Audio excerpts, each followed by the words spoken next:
Chaser Report is recorded on Gadigal land. Striving for mediocrity in a world of excellence. This is the Chaser Report. Hello and welcome to the Chaser Report. Dom Knight with Sami Shah once again. Charles is travelling, but will join us remotely. He reckons, Sami, that despite travelling around LA having power meetings with various people, he reckons he's going to make time to do the podcast. I mean, I'm sceptical. No, he is. But I like that he at least tried to convince that he's going to do it. So the next time we hear about Charles is going to be some tabloid article about some famous actress he is sleeping with, Hollywood celebrity, and we'll see him on the red carpet for some event. And then, 2 months after that, they'll find him out for a fraud and kick him back here. So yes, we're not going to hear shit from Charles for a while. I'm imagining, I don't know if you remember the time that Australian comedian Scott Dooley managed to convince Charlie, who used to work on The Chaser, by the way, Dools from Triple J and then from Nova. Oh, I didn't know that. Dools used to work with us back in the day. He at one point somehow became Charlie Sheen's best friend during the time when Charlie Sheen was really going off the the rails and doing the tiger blood and all that stuff. Yeah, during that phase, Dools was his best friend. I remember though, Charlie would post things like Sheen and Dools epic forever, and it was a very strange period. I'm imagining Charles getting in that situation. Only he's the Charlie Sheen. Yes, and we might have to send Dools in to save him. I think Dools is still over there. Anyway, so yes, stay tuned for Charles. I don't know. There's probably a fringe Kardashian who can feature somewhere in the piece. We'll see how that goes. We'll get into things in just a second. The Chaser Report. News you know you can't trust. That was an ad break you could have avoided by going to chaser.com.au/podcast. If you've already done that, sorry for crapping on about it once again. Anyway, Sami, you've just had some test results, which we should get into. Yeah, so I did something. Have you ever done your DNA testing? You know that Ancestry.com stuff? I never have, because, I mean, the problem with me, Sami, right, is that my DNA almost certainly consists of different bits of the United Kingdom, and specifically, actually, Great Britain. I don't have Ireland, which is the kind of lyrical, lovely bit of those islands. I'm talking about, I've got Scottish, I've got Welsh, and I've got majority English. And as the more I've looked into it, the more English I am and the less Scottish and Welsh I am. And I thought that was the best bit of me, really. So I don't want to know, because unless the DNA test can somehow tell me that, I don't know, there's something else in the mix there. I am very hairy, so there's a theory that there might be a bit of Spanish or something. You know what? I should do it, just in the hope of being slightly less boringly British, because it's just the dullest culture you can possibly belong to. Where the you guys came up with cricket and tea and spotted dick, and but we didn't come up with tea. We stole tea. Tea is a thing that the British are best known for, and they didn't even invent it. They just basically took it through their empire, right? But that's all cultures. I mean, the Italians stole pasta. They think it's theirs, but actually it came from China. Marco Polo. They made it great. Fair enough. All right, so we have tea.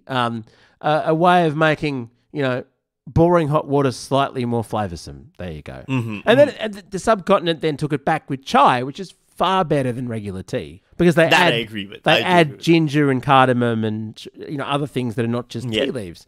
So well played. Anyway, so my DNA test results are likely to be incredibly boring, but I should check just in case there's an X factor in there that makes me less white bread boring. There's always an X factor. Oh, yeah? Yeah, well, my X factor is what isn't there, I think. So basically, okay, so here's the thing. So, every family has their, the ancestors, the relatives who are like, well, from your dad's side, you're this, and from your mom's side, you're that. And so from my dad's side of the family, we've always been told that we are descended from the Prophet Muhammad. That basically, if you trace our ancestry back far enough, we go down to the Prophet Muhammad's cousin, his descendants, and we at one point we were there's a king of Yemen who was one of our ancestors. And is that why you're a Shah? To spread Islam. We know that the Shahs are the kings, Sayyid. Right? Okay. The Shah is from king, and Sayyid means descendant of the Prophet. Right. So that's what we were always told. There's a whole genealogy and lineage trees tracing it all back very accurately, and we've always been told this thing.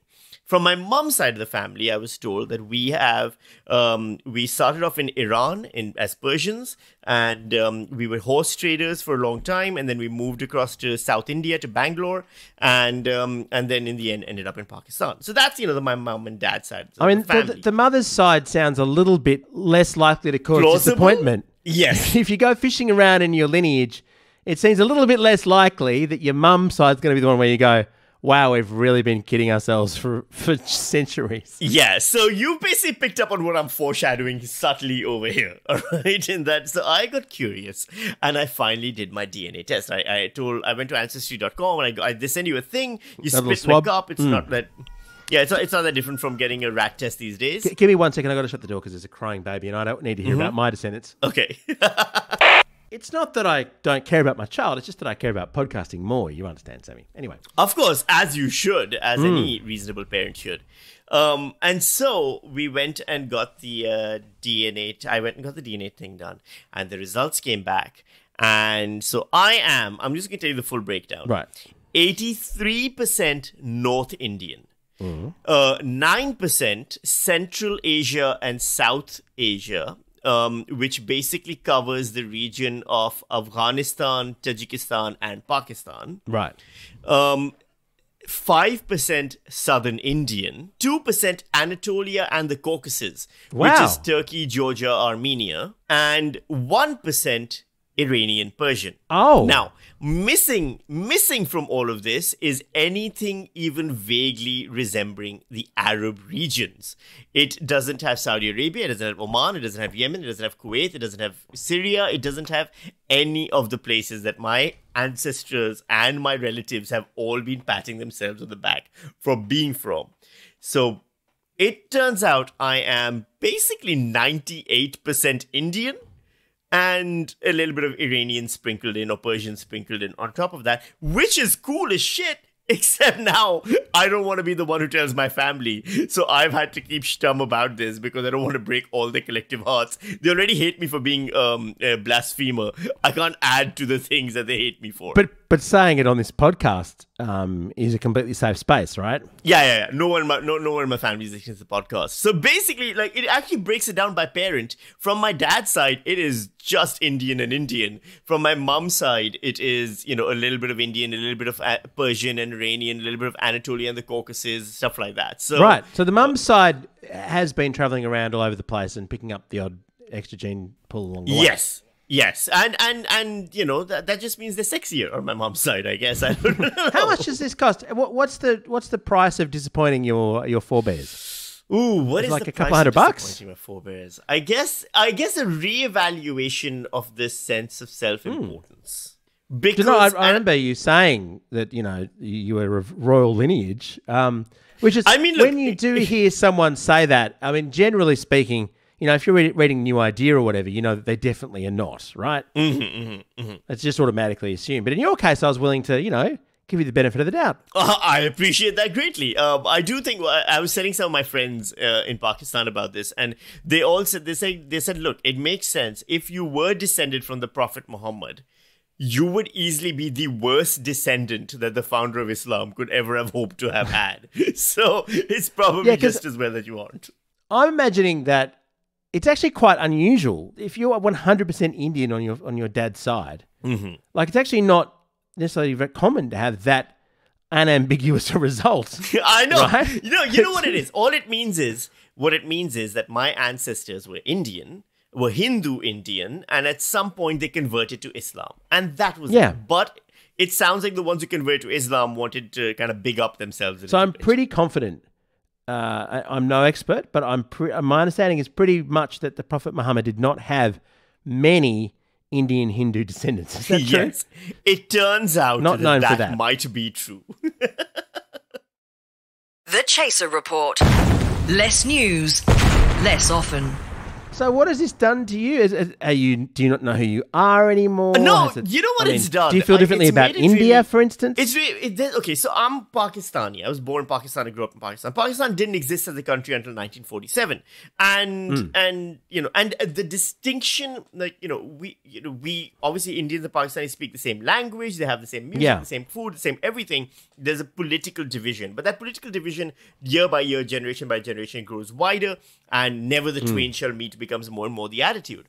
But now, looking at this, it gives me that sense of understanding of, hey, my ancestors go back to the Indus Valley civilization, one of the oldest civilizations in the world. And that's kind of cool, that I come from this land of unbroken heritage and connection and dignity and all those things. And it just makes me more sad that I cannot visit India, because I would like to go to the places where my people originated and travel through I've never been to Bangalore. I've never been to New Delhi or Mumbai. I've never been to Lucknow. Ironically, I've been to all those places as the least Indian person imaginable.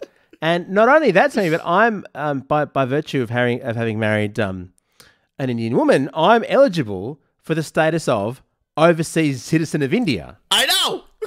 If I apply, you get a special. It's what you get that gives you permanent right of abode in India. You can't own property and stuff, but basically, any person who can trace their heritage back there has the right to that, or their spouses, except for you, who are literally an overseas citizen of India. No, because when you apply for visas, they're incredibly keen to make sure that you have no connection to Pakistan. Yep. They'd much rather you come from Australia than from Pakistan. It's very sad. I mean, I remember reading the forms and thinking, are they really keeping everyone out from Pakistan? This is quite tragic. Yeah, so because I have dual citizenship. I'm an Australian citizen and a Pakistani citizen.